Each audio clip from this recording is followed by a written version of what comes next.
You have such a peppy blue aura around you. It's I always feel good. The two times I met you were in passing, but I always feel you're an easy fella to talk to. Man, I have to thank my mom for that.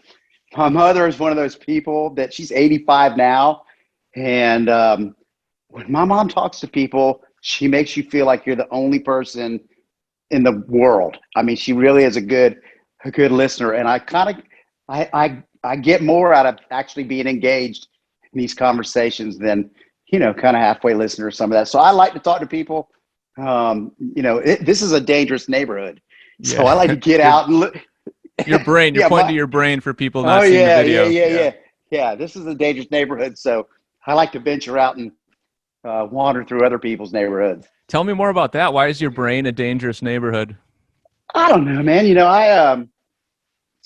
I first of all, it never stops, which is not uncommon. But it is, I had some childhood stuff, some trauma when I was young. I lost a brother to cancer when we were just teenagers, and after 4 years of, um, 4.5 years really of kind of waiting for the other shoe to drop all the time, and we're dealing with, I was in bands already, playing music, Yeah. playing sports, chasing girls. And we're dealing with things like mortality and chemotherapy, and Yeah. so going through that and losing him, um, I think it really rocked my foundation, my sense of trust necessarily that things are going to be okay all the time. So anxiety could ramp up through that. I think you know a little something about anxiety. Oh yeah, big Um, time. yeah, and so that's been something I've had to keep in check Yeah. for a long time, and I think that led into some of my. I don't know if you know this too, but uh, I got clean and sober about, I think it's been about 18 years ago now. Uh, I did have a relapse 2 years ago, which we can talk about that stuff or whatever. But Sure. I really think that first um, crossing that line thing was just not having dealt with some of that in a healthy way, and Yeah. trying to navigate emotions. Did having that rocky start with your brother getting cancer and like having that like heavy reality really early, does it feel like kind of life after that like has become more of like a bonus, or it's like do you feel like you're having more fun now because you've got a lot of those heavy out of that heavy stuff out of the way early? Obviously, there's no guarantee that things aren't heavy again in the future, but do things feel more fun as you got past that the rough rocky patch? Oh, that's a really great question. I think when my brother died for many years, he and I were just, I mean, we were peanut butter and jelly, man. We were super tight. How old was he? He was 14 when he was diagnosed. I was 16. Yeah. And so he was 18 when he passed away, and I had just turned 20. So all through those years, right? Um, and we spent countless nights in hospitals and all this stuff. The roller coaster of he's doing better, not doing better, trying to get him to graduation, all that stuff. But Yeah. I felt like I really felt like after he died, first of all, I remember leaving the hospital going, how can the whole world just be, they're just going about their day, Right. my brother just died. Like those people they're laughing over there and they're going to the grocery store. And it was, it really was hard to process all that. So for Yeah. years, I remember feeling like, um, if I let go of the anger and the frustration and the sadness, that somehow it was dishonoring his memory. Mm. Now I don't believe that's true, and I think he'd have gone, you're an idiot, smack me upside the head and go, look, man, go at it, live it, do it. But I felt like it was almost like a memorial. The sadder I could get, or the farther I could crawl in that hole a little bit. Um, but that's Mm. not the case, man. It's not. That doesn't work like that. And I think it was when I finally got sober, um, in my 30s, that I was able to kind of process that a little bit more and realize that what a waste of Right. energy that had been. But that foundation, like you said about not necessarily trusting that things are okay and thinking about, doomsday stuff or worst Yeah. possible case scenario. What And would you go want ahead. your funeral to look like? Obviously, it sounds like you don't want it to be this morbid, sad thing in like a sterile building with Walmart No, lighting. Would you want people to be smoking stogies? What does it look like for you, Ken? man, I have spent my life. Do you mind if I just ramble, Brett? I Yeah, think man. you're I'll good. tee Okay, it up so, for you. You riff, so I'll tee up. okay, I'm so Stockton, you're Malone. I'm Stockton, you're Malone. okay, perfect, man, perfect. So when I grew up with my brother and my folks, I had an older brother too, but he was considerably older. Um, we had this little place over at St. Augustine Beach, and my dad was a phenomenal piano player, and I was just getting into guitar, 10 years old, 9, 10, 11. And they would have about once a week uh, these cover dish suppers where everyone around would bring food, family chairs, fiddles, banjos, guitars, little drums, and we'd have these little just hang out jam sessions, right? And that feeling of bringing people together to have a good time around a common love of positivity and connection and community. Um, I really look at everything that we've done as a band as me chasing that feeling. Mm. And the other guys probably have their reasons for that too, but that feeling of being connected, being part of something bigger, bringing people together around a positive thing. And so things like the Rock Boat or the Hazelnut Hang, or we do this camp for kids with cancer. Oops, sorry, man. It all kind of comes from that desire to spread that positive energy that you were talking about. And look, it's not me being the spreader all the time. I get back from that too. Mm-hmm. So it's this beautiful kind of stew. I figured we take everything that we love, like the boat, which you're familiar with, Yeah. and I like music, and I like hanging out with people, and I like food, and I like telling dirty jokes, and I like all this stuff. You just mix it up, and I mean, how can you not enjoy that, right? Yeah, man. I mean, yeah, you certainly like sonically, you certainly inhibit that kind of like happy rock sound, which it's good. It's a feel good band. It's a feel good vibe. It's a party, and I think one of the things I admire most about you and the guys is like how important community is, because Oh yeah. rock music can be kind of hip and introverted and Mm-hmm. insular. And I mean, you Mm-hmm. guys are just the antithesis of that. You're like, Mm-hmm. you build up your friends' bands, you take them on tour, you have little festivals with your friends' bands, and Mm-hmm. that aura is very much shared. And we met via the Rock Boat, which Mm-hmm. is that is something that is like the least pretentious music environment I've ever been in, because Exactly. we've played shows with the cool bands, and we've played shows with the quote unquote non-cool bands or whatever you want to call it. And it's like, Yeah. we are not a cool band, Right. and we fit in that dorky geek rock scene. And I mean, I Yeah. never felt more at home in my life as a band than hanging out with the Rock Boat folks. And, it's groovy, man. It's cool not to have to worry about your scene cred. Yeah. Well, it was. We try to set the tone that this is not a battle of the bands. This is a community of everybody trying to push in the same direction. And I don't always listen to the same kind of music. Why wouldn't I, be hip to this band or be hip to that band? Or, I'm allowed uh, to like a Better Than Ezra song, and also like a Patty Griffin song, or an old Ramones record, or I, I just feel like it's it's not a competition. And I have been in those environments where it is, and that's not authentic for me. That's not authentic for who I am.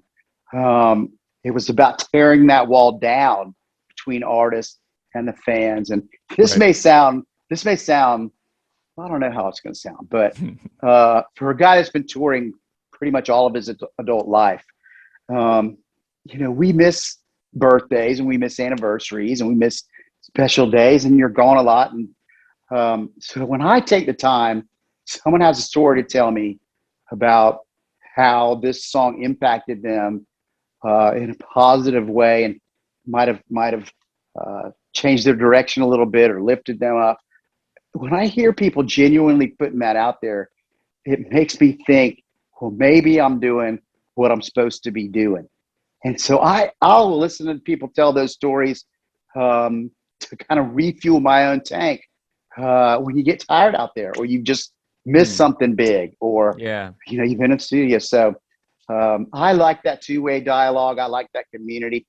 Hell, we've had people in the hazelnut community literally give a kidney to another fan that they didn't even know. They just Holy knew that shit. she. Yeah, That's it's crazy. incredible. It's crazy shit like that. Yeah. Yeah, man, and it is easy to feel like, you get into those lulls and those like depressive traps where you're like, what's music? Mm-hmm. It's just audio files coming out of a speaker. It can't really have that big of an impact. What am I doing? Mm-hmm. But then when you get those really like personal stories, or those emails from people that are like, hey, Yeah. I was laid up in bed for a month and I heard this Yeah. record, and it totally changed my brain around and thus turned my body around, and it pulled me out of the lurch and I don't feel like shit anymore. And Yeah. I try to save those emails and like put them in a folder. And I Yeah. haven't really gone back and read them yet, but sometimes you're just on that hamster wheel and you're in that trance of like doing stuff. You forget to like really like appreciate the tiny victories. And you forget to be a fan yourself. I mean, remember seeing your favorite artist for the first time? Just because he may have played, 10 out of the last 12 days and is feeling a little going through the Yeah. motions or whatever. But to you, that moment it's amazing. So I try to never forget that every show is that person's night out. It's that person's time they're going to come see us that year or whatever. And I don't know, man. I think you've got to refuel like that by tapping into some of that stuff. Yeah, yeah. Can you feel that at I just went and saw the Foo Fighters the other week at it was like the first arena show I'd been to in like a Yeah, decade, and it was like I just had yeah, trouble connecting with it. There was like 30,000 people. It was sold out, and I love Dave Grohl. I love the Foo Fighters, but I was yeah, so far away. It was like muddy, and I was like, I don't know if I'll ever go to another arena show again, because I've been lucky enough to be a part of these like little club shows and getting invited to yeah, club shows, and it's like yeah, so special and intimate. I'm sure you remember the time when you like first discovered there were shows beyond like the arena, because you're a kid and you're like, oh, let's go see yeah, Green Day, we'll see Coldplay yeah. at the All right. arena. And then as you become a music listener, you realize like, whoa, there's like small bands that I can like stand 4 feet from and watch to 100 people in a club. And I think Yeah, like, I wish everyone at that Foo Fighters show could have that experience, because I know yeah, that they would become like fans of all these little bands all over the planet. But just, I honestly feel like most people, I bet you 99% of people at that show had never been to like a small club show. And that's kind of like their 1 or 2 shows a year they go to right. in the big arena. But Well, like when we put the roster together for the Rock Boat, we have headliners that play in bigger rooms or do whatever, kind of the veterans, because you need those anchors. But our goal is that you leave with your next favorite artist or two or three. And right. then when they come through town, you go see them in those smaller venues, whether it's, a small little acoustic venue or a real rock club near you. I always thought it would be killer if like the Stones or, Van Halen or somebody went and did like a House of Blues tour even. Yeah, You know yeah. what I mean? Like how great would it be to see artists like that up close like that? It is a different thing. I've played on those arena stages. I've played on in big amphitheater stages. Festivals are a little different. Um, you probably have felt this too. Like there's the outdoor festivals seem to have good energy where Yeah. people are plugged Big in. time, big time. But the arenas can be sterile and not my favorite place to see bands at all now. Sure. What do you do outside of when you're not doing like music and stuff? What kind of like gets you pumped on your like side missions and stuff? Yeah, I'm a Florida boy. I grew up, born and raised down here. I got 3 kids, and all of us are super tight. Been married for 25 years. Last week, we're all like beach bums. And so we grew up surfing, spending time on the coast, and I still chase that stuff. Yeah. I'm up and down the coast trying to find waves, spending time over there. Have you ever had to punch a shark? I've never had to punch a shark, but I've certainly seen my fair share. Dang. What does that feel I like would. when you see one under your board? It is not a good feeling, man. And I know enough about them to know that the chances of one of those things by me. But if you've ever seen Jaws, you're done, like for the rest of your life, right? Right, you're done for the rest of your, especially if it's kind of murky and stuff. Oh God, is Jaws a net but loss for the world? Like it has instilled fear in millions. it is not. It is never goes away. Those images never go away. But I love to get out. I hike. I do all the nature parks around here. We get out on the water on the boats. That's kind of where I escape. Get out on the water and do all that. But with the band, we're still writing, recording.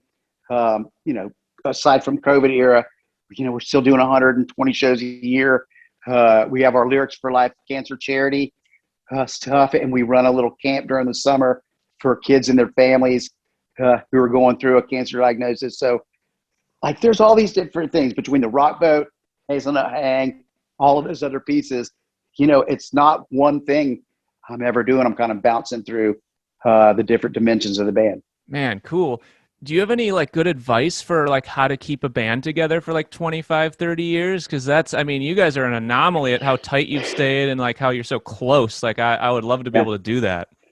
Yeah, it's man,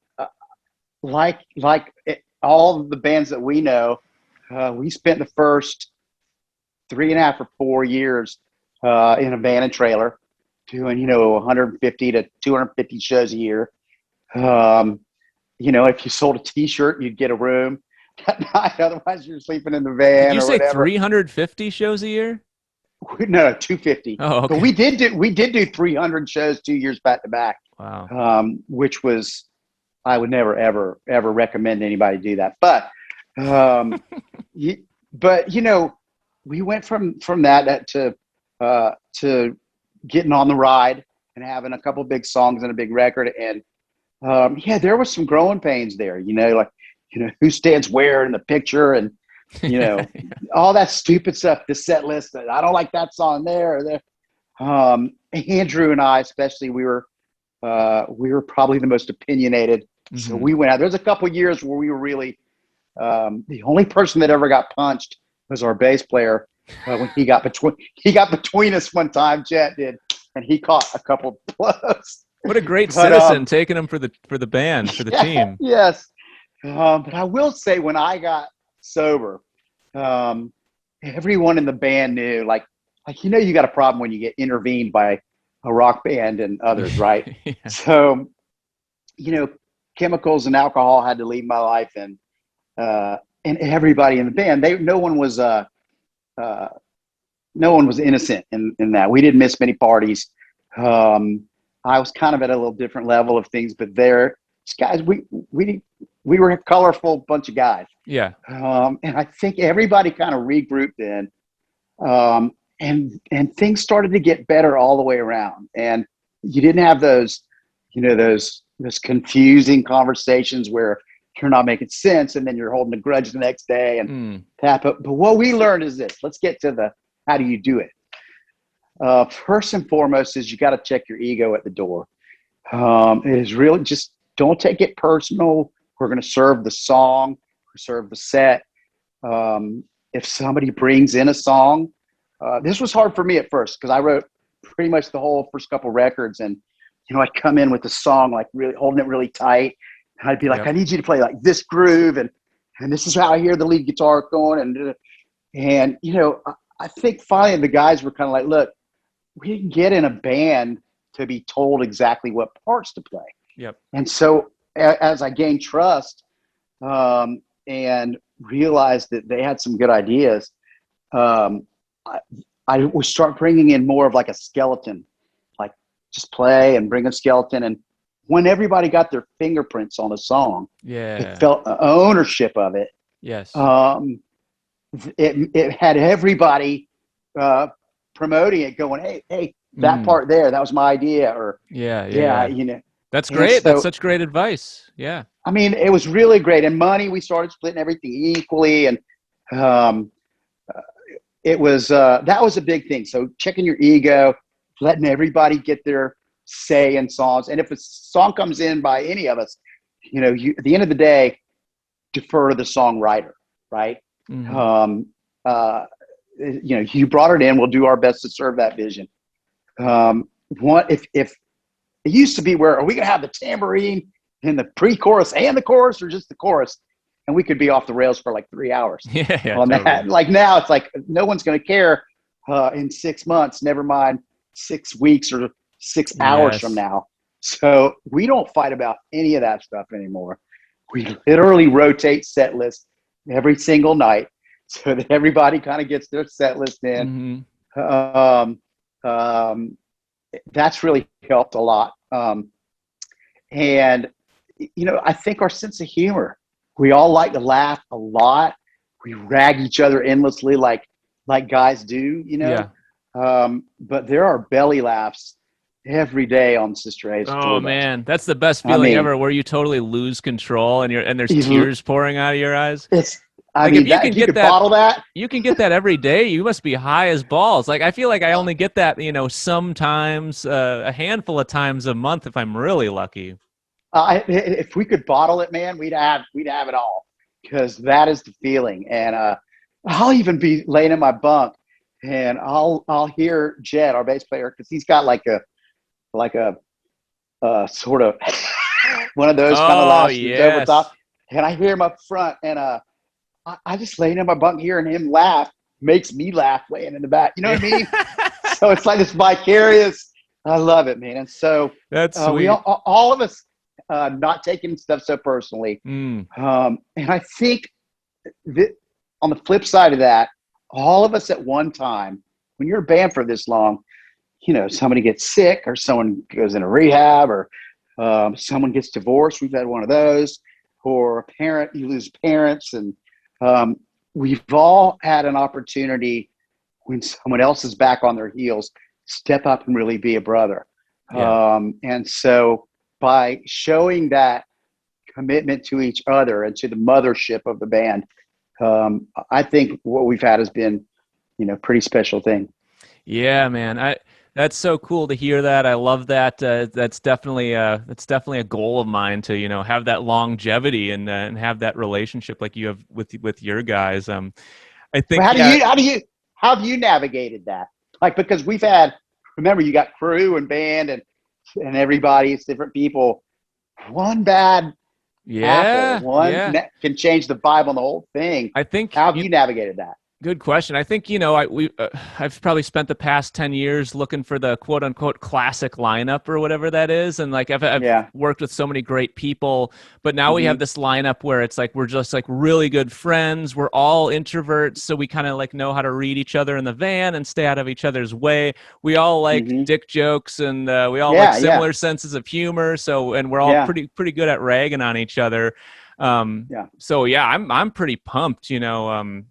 Yeah, it's That's just it, I man. can't, because I've been in those lulls. Like last year, I was like, I'm burnt out. I don't know if I can keep doing this. And now I'm like, let's get 200 shows on the books, and it's such a relief to feel that, because like there's nothing scarier than being out of love with like the thing that with like your passion, and I'm sure you've been there too. And like Oh, absolutely. I have stretches where I take it all way too seriously, and that never feels good, because it should be fun. And yeah, you want that joy to be transparent with you on stage. And but yeah, at the end of the day, like touring and playing music for a living, like I don't want to say it's a joke, but it's kind of like it's pretty hilarious, like that this is Right a there. job. We've won the Yeah. lottery somehow. And I mean, like you said, like laying in your bunk at the end of the night, like you just played a show in rural Germany that you thought was going Mm-hmm. to be cool, but only 18 people came, and you were bummed at first, but then some guy came up to you after the show and he was like, listen, I like tracks 3 and 5 and 6, but track 7 was just total shit, and you should not play that song anymore. And then just laying in bed, like replaying the stuff in your brain, you hear your bandmates laughing about the same shit you are, and it's just the belly laughs are infectious, you know? It's these are Cadillac problems that we have. Mm-hmm. Definitely. There's a German Sister Hazel tribute band called Mr. Hazel. No. It's pretty funny, man. Holy shit. They do a decent job of playing songs, but it is full on thick German accent. What vocals, an honor, man. Yeah, it is. It's quite an honor. Yeah, it's so fun. Like the English second language rock bands. Like we've played with some funny bands in Switzerland, like doing Oasis covers. Today's gonna be the day that's gonna show us back to you. That we did that in Japan. We were in Japan. We were at some karaoke bar, and the guy was like, "And the forest will echo with rafter." Does anybody remember rafter? Oh man, great, man. Solid gold. Yeah, we just got to do Japan for the first time a couple of years ago, pre-Pando, and yeah, that's a different universe, because it's like this. It's such a technical place in every aspect, from cars to food to music, that it's like all the players are amazing, but then like the songwriting is all very robotic, and it's a culturally delivered differently, all of it. Yeah, I'm sure you've gotten over to Japan before. You have any weird Japan tour stories or anything? Well, karaoke bars were weird. The only ones I have there's a couple that I just can't tell that had to do with a banana. And I definitely I ate some wild mushrooms over there. And I apparently was highly allergic to Japanese mushrooms. And dude, I swelled up. I looked like the Michelin Man, Damn. Yeah, it was brutal, man. My fingers were all fat. I had to stay. They took me back to like an army base and shot me all up so that I couldn't sing. It was brutal. Oh, that's pretty spooky. So wait, were they also hallucinogenic or not? I was hoping that they were hallucinogenic, but I didn't. All I felt was itch. All I felt was itchiness and swell. The demon itch. Yeah. What about other weird, like off-kilter touring places? Has the road brought you anywhere strange that you're like, I never thought we'd be standing in the middle of Latvia or whatever? No, man, we haven't done that much touring over there. We've done the majority of our touring has been in the States, and we haven't done as much international stuff, but we are getting down to Australia soon, which I'm looking forward to that. Nice. Australia, New Zealand. We've done Japan, Korea, Canada, Mexico, the close parts. North not Korea? As much Europe. Yeah, North Korea. Mm-hmm. Yeah, got to play a little basketball with Kim Jong-un. Kim Jong-un is a big fan, huh? Yeah, he's a huge Sister Hazel fan. I think he likes the happy joy that we could bring as people. There's no way that guy loves joy. There's no way that guy loves joy. There's no way he's into happiness. I don't believe it. I don't either, man. And can you imagine living in a place like that?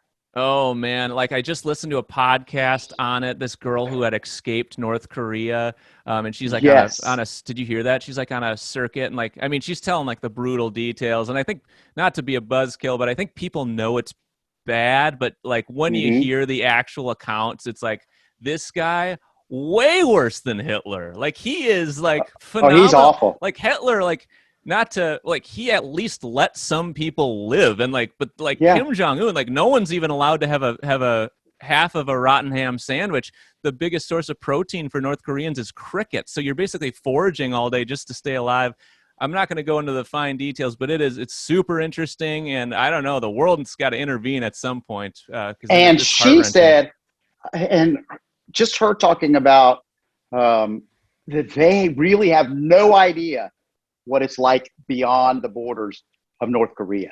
Well, did you Like hear the that part people, where the girl was like, I fled to China and I saw a trash can and I didn't know what it was because there's no trash cans in North Korea because they just use every scrap of thing they have to stay alive.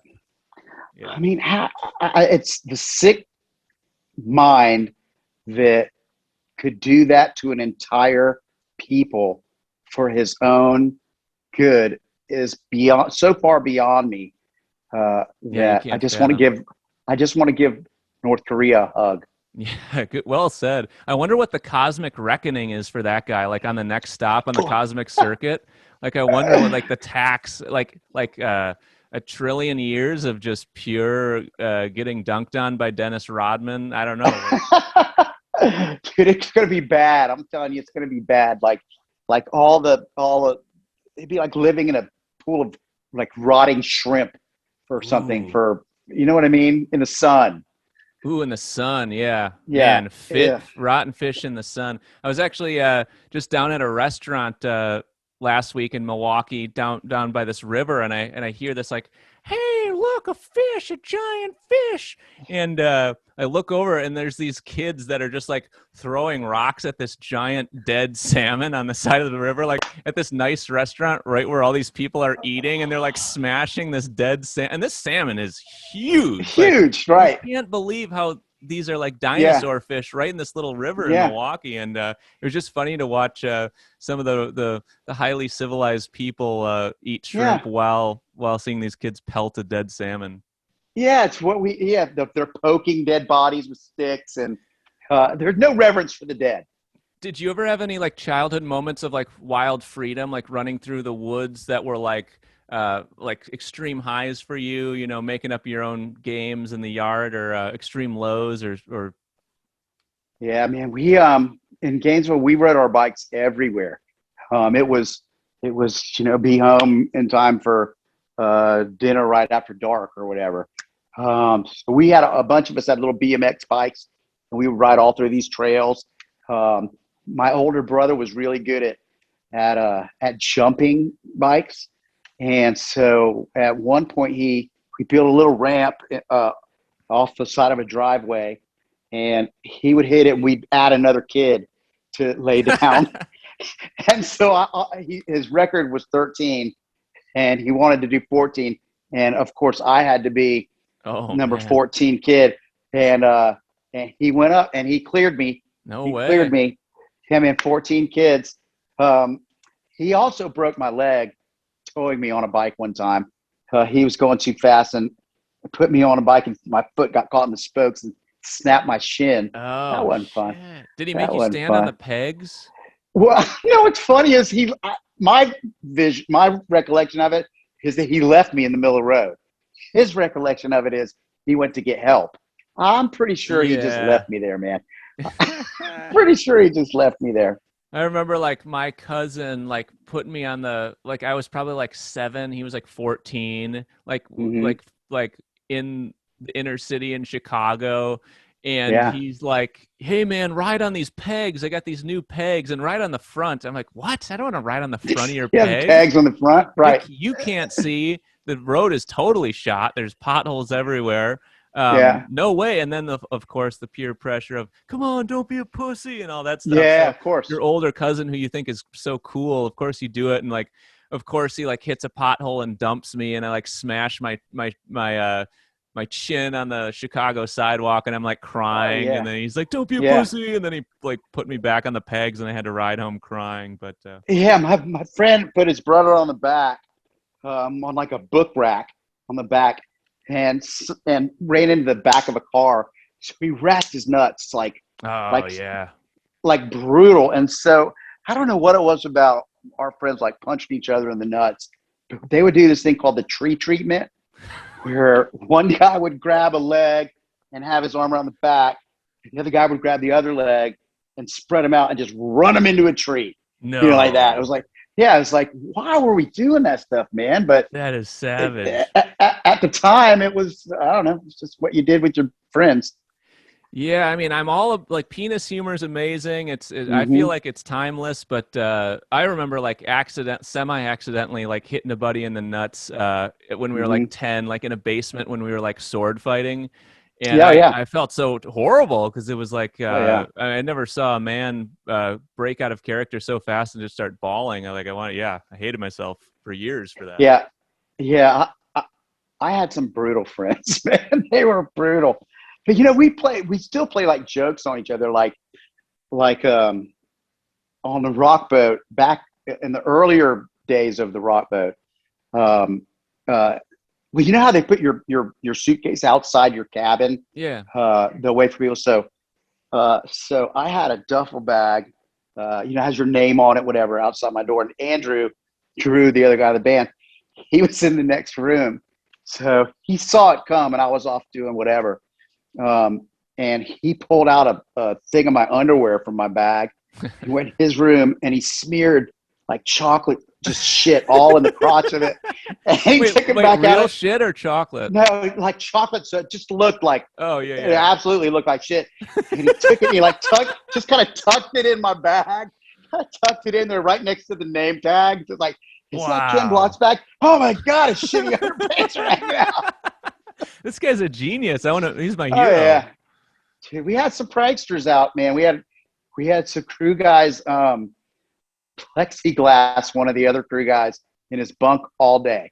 Like they bought a piece of plexiglass and those C clamps, and they plexiglassed him in. And so he pulled the curtain back, and he was in. He Oh couldn't get my out. God, that's And horrifying. and he was a pretty chronic weed smoker, and so they took his pipe in his bag and taped it to the outside so he had to look at it all day.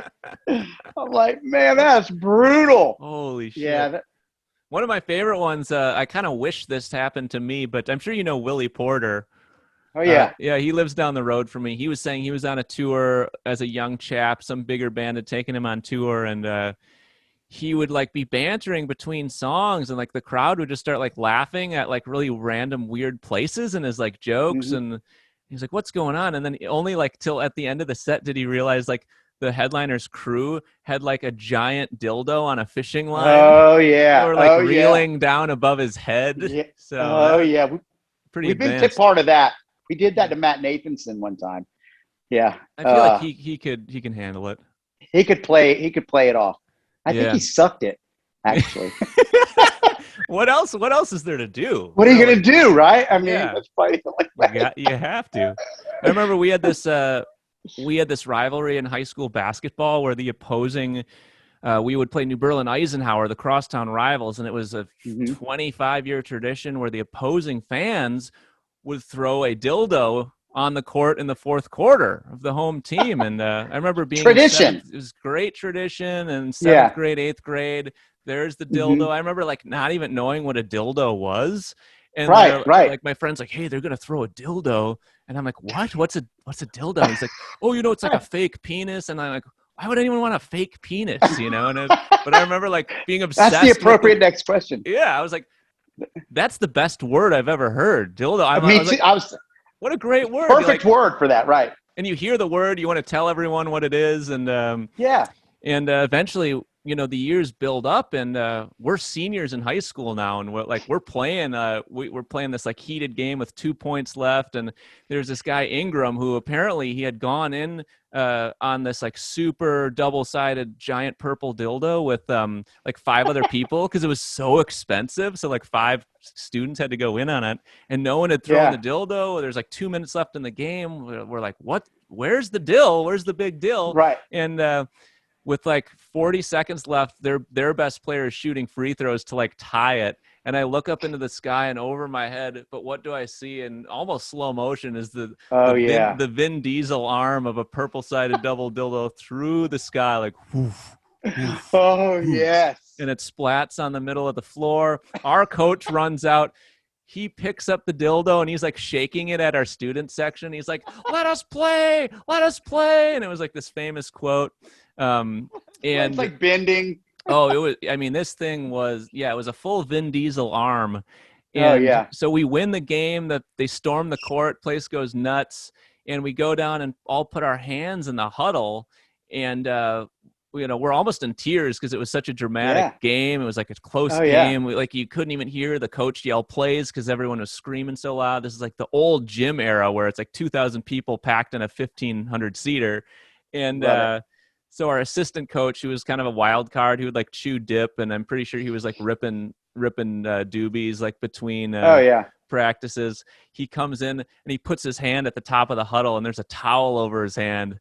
And he's like, "Hey fellas, great fucking game!" And he pulls the towel off his hand, and he's got the dildo, and he's like waving it around. So everyone put their hands on the dildo and said 1, 2, 3 team or whatever. And yeah, That's a victory in itself, right there. if anyone still has that, I'll put it on eBay, and we'll see what we can get for it. So it was multicolored, It was just like purple, like translucent purple. Oh yeah, yeah, yeah. yeah. Mm-hmm. Scratch and sniff.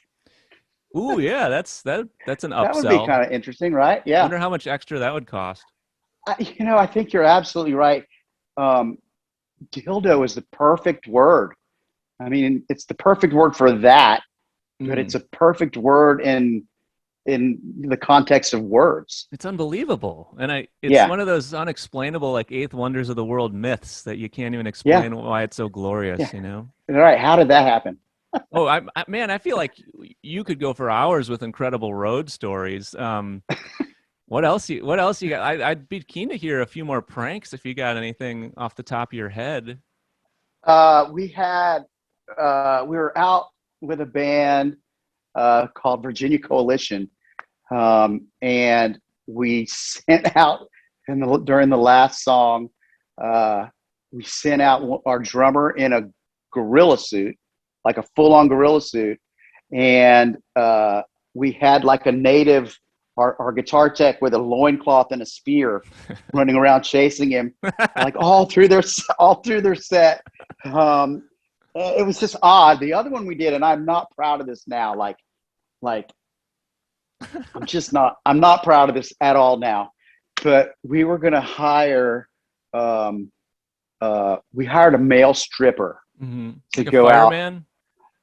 Well, we thought that's what we're hiring. But we called this place. We hired a male stripper to go out for this band. We were in Tallahassee, and he gets there late, and he's like smoking a cigarette, and he's clearly like a homeless guy. And I love the homeless, so I've already felt sorry for him. But what do you want me to do? We need you to go out there, and it's a college show. There's all these like 18, 19, 20-year-old college girls down there. Yeah. Anyway, he takes off his shirt. He's got like bullet hole scars on him, and he's, and he gets out there and just starts kind of like moving around and we're tweaking. And right then I thought, we've made a horrible mistake. But so that one didn't go as well as planned. We had another dildo one. We had Gavin DeGraw was out opening for us when he was first getting started, and he would start at the piano, and then he would run out to the front and grab the mic. And so we stuck a dildo in that one, and he was banging away. The whole audience out there, and he flies, runs up to the standing mic, the two-fisted grab, and he's like, "Oh man!" Did it have lube on it? No, it didn't. But it was that tacky, when you use the word splat, that kind of plastic. It would kind of make that. Right. I guess you wouldn't want it to slip out of his hands because you'd kind of want him to like pull it off the mic and carry it around for a moment until he realizes what's going on. Absolutely. Yeah. I think one of the dumber things we did, we drank a lot of Jägermeister, and this is so dumb. I hate to say it, but we were playing an amphitheater in North Carolina, and we were all so into Jaeger at the time that we took a bottle and we built wings for it, and we had them lower it down in the middle of the set, and we went to this big elaborate jam thing, and we bowed down to the Jaeger Angel as it was lowered down, and we passed it around and took shots. It was so stupid, and if I saw anybody do that now, I would be like, I just can't with them. I mean, if they like paid you to do that, it'd make a lot of sense. But just doing it free will. Yeah, freeway. Hey, it'll be great. Everyone else loves Jaeger just as much as we do. Yeah, no, it was horrible. It was horrible. Yeah, well, now you can do it with Fago or Oh, that's a good RC idea. Cola. Yeah. Maybe that could be something. Yeah, Ginger beer. there you go. Yeah. We'll have to Um, find something. Yeah, I don't know if you know Pete Donnelly of the Figs, but he doesn't booze anymore, but he's real into tea, and we drink tea and smoke a little smoky treat after every show when I was on tour with Yeah. him, and he hates merch. He hates doing merch, so I'm like, Pete, you got to do Pete D tea and sell it at the merch table, but I don't know how well tea is preserved and how long it stays, but anyway. I will say one last thing that I thought it was very telling for my future, although I didn't know.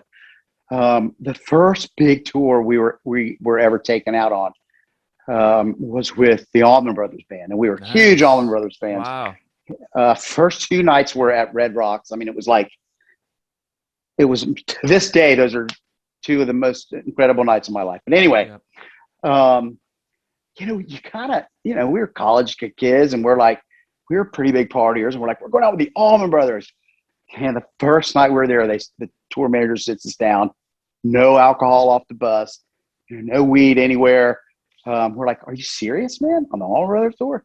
So we always had to drink on the bus or hang out there. And one morning, um, we were in Minneapolis, and I got off the bus, hungover, stupid.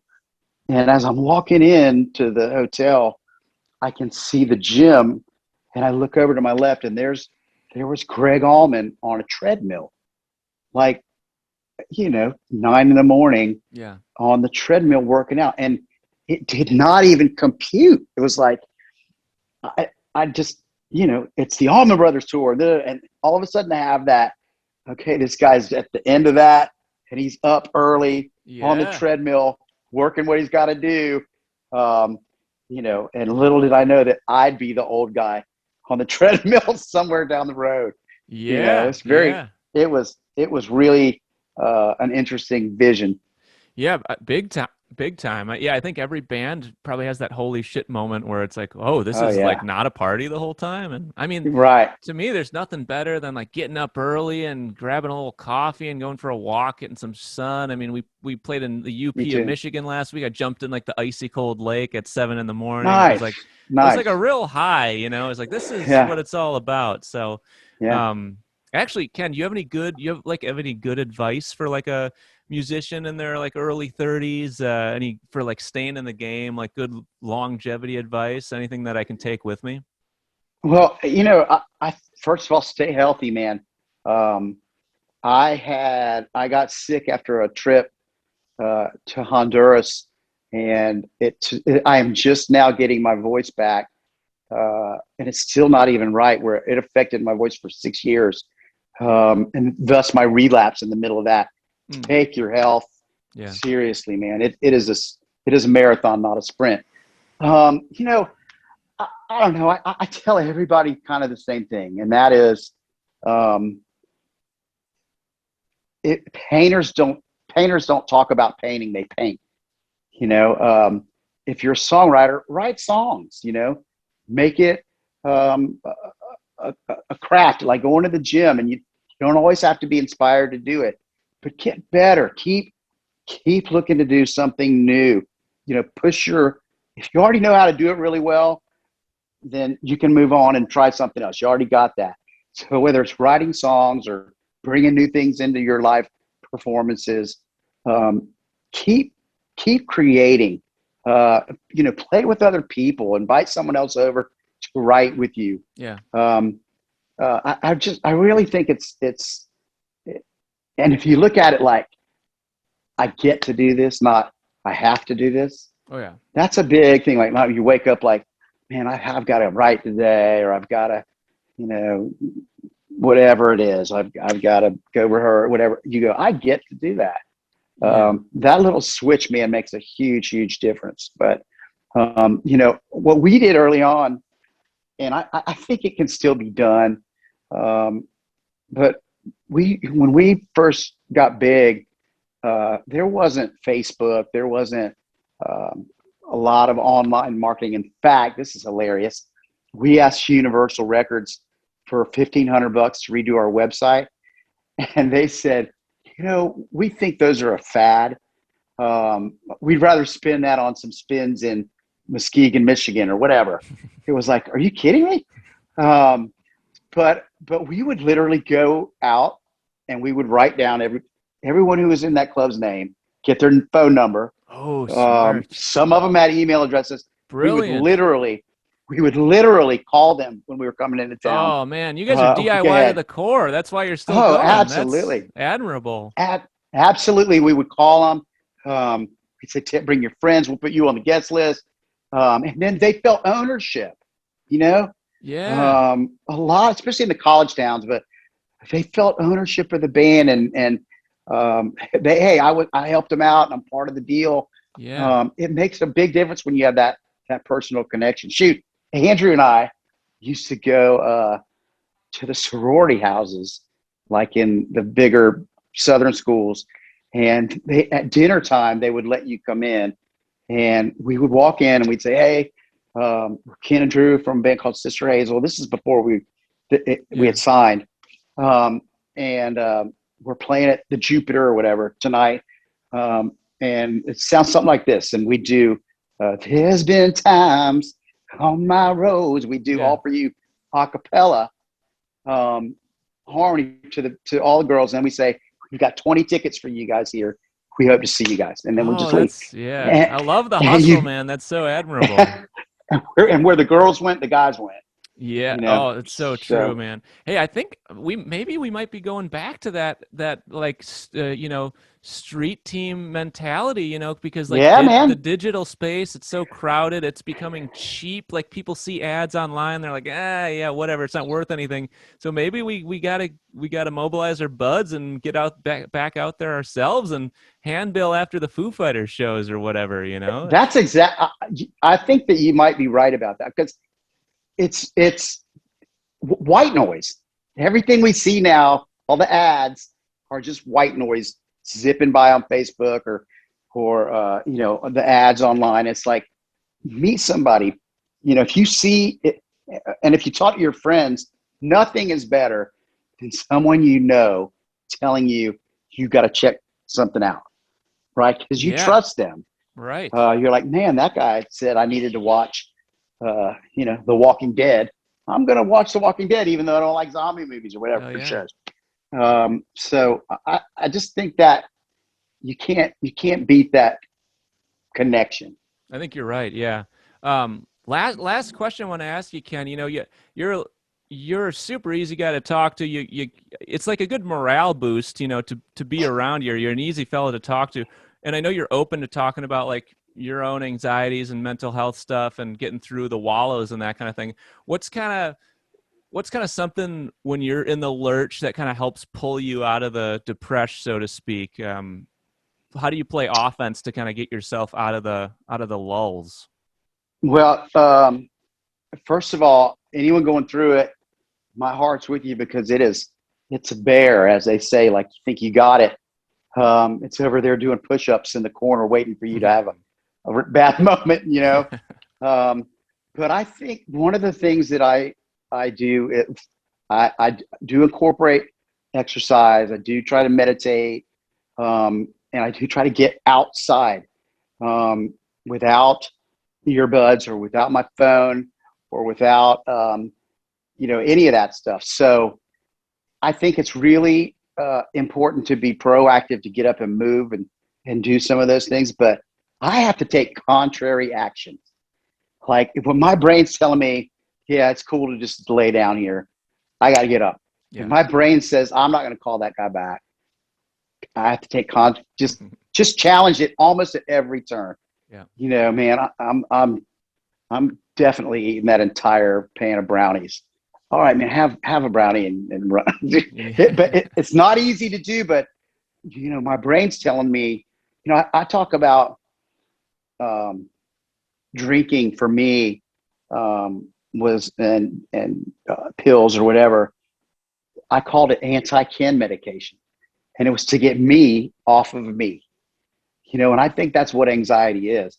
It's the radar that we're supposed to be using to kind of assess out here, and we turn it back inward, and everything just gets in this sort of loop. And so anything that we can do to break that loop, and the biggest thing we can do is do something for somebody else, service work. Yeah. Because if you're literally doing something for someone else or with someone else without anything expected in return, that's the best way to kind of get out of that the space. But man, it's so hard to rally when you're kind of in that hole.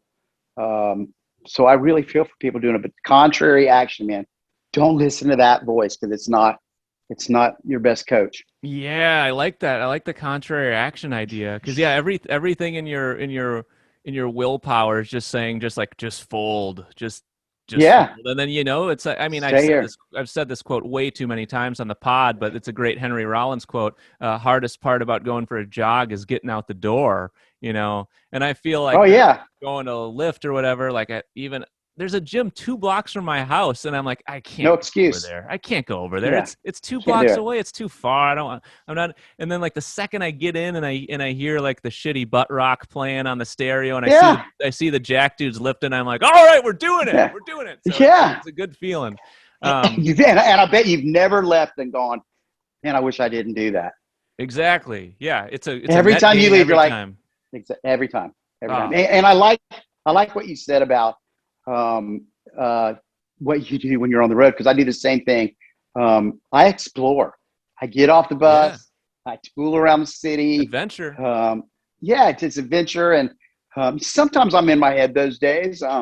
But I like to see new things, and there's a lot of amazing things out there, and we tend to focus on the few that are the loudest, squeaky, the loud.